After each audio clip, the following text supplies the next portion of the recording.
పాడి పశువుల ఆరోగ్య సంరక్షణ విషయానికి వచ్చినట్లయితే మరి ఈ సీజన్లకు వచ్చే వ్యాధులు, వాటి యొక్క లక్షణాలు, చికిత్స, నివారణ చర్యలు, తీసుకోవాల్సిన జాగ్రత్తల విషయానికి వచ్చినట్లయితే పాడి పశువుల్లో ముఖ్యంగా గొంతువాపు వ్యాధి, అదేవిధంగా జబ్బవాపు వ్యాధి, దొమ్మవాపు వ్యాధి, బ్రూసిలోసిస్ అనే 4 వ్యాధులు మనకు ప్రధానంగా జూన్ జూలై మాసాల్లో వస్తూ ఉంటాయి.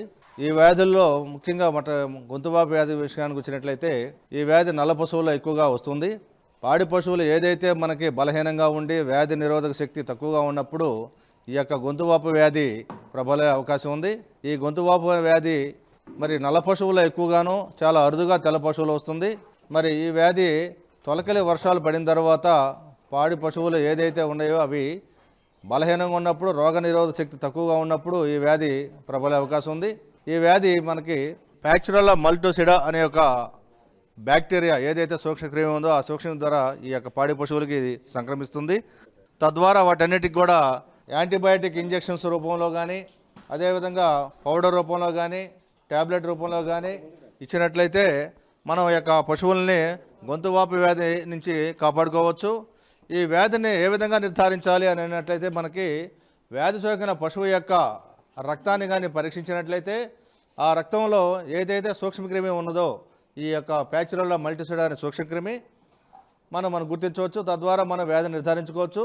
సరే, వ్యాధి సోకిన ఆ పాడి పశువులు ఏదైతే ఉండేవో వాటన్నిటి పశువుల పాకలన్నింటినీ కూడా మరి ఎప్పటికప్పుడు శుభ్రం చేసుకుంటూ మరి క్రిమిసంహారక మందులతో కానీ మనకి ఆ యొక్క పశువుల పాకను శుభ్రం చేసినట్లయితే ఇతర పశువుల నుంచి కూడా మనం ఈ యొక్క వ్యాధిని రాకుండా కాపాడవచ్చు.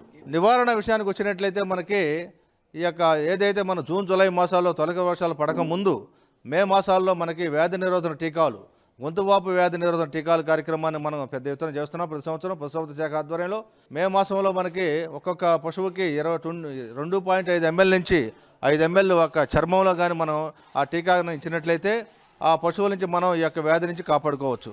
అదేవిధంగా అక్టోబర్ నవంబర్ మాసాలు మరొకసారి అంటే బూస్టర్ డోస్, అక్టోబర్ నవంబర్ మాసాల్లో ఏదైతే మనకు మే జూన్ మాసాల్లో మనం వ్యాధి నిరోధక టీకాలు ఇచ్చామో ఆ పశువులన్నింటికి కూడా మరొకసారి అక్టోబర్ నవంబర్ మాసాల్లో కానీ వ్యాధి నిరోధక టీకాలు ఇచ్చినట్లయితే తద్వారా మనకి ఈ యొక్క పశువుల నుంచి మనకి గొంతువాపు వ్యాధి నుంచి మనం 1 సంవత్సరం పాటు ఈ యొక్క పశువుల్ని కాపాడుకోవచ్చు. సందర్భంగా రైతు సోదరులకు ఇచ్చే సూచనలు ఏమిటంటే ఎప్పటికప్పుడు సీజనల్ వ్యాధులు ఏదైతే ఉందో మనకి గొంతువాపు కానీ, జబ్బవాపు కానీ, అదేవిధంగా దొమ్మవాపు వ్యాధులు అన్నిటి కూడా మే జూన్ మాసాల్లో టీకాలు కానీ ఎంచుకున్నట్లయితే మనకి వారి యొక్క పాడి పశువులన్నింటికి కూడా ఈ వ్యాధులు పడిపోకుండా, తద్వారా ఆర్థికంగా నష్టపోకుండా ఉండాలని చెప్పేసి రైతులు సూచనగా తెలియజేస్తున్నాం.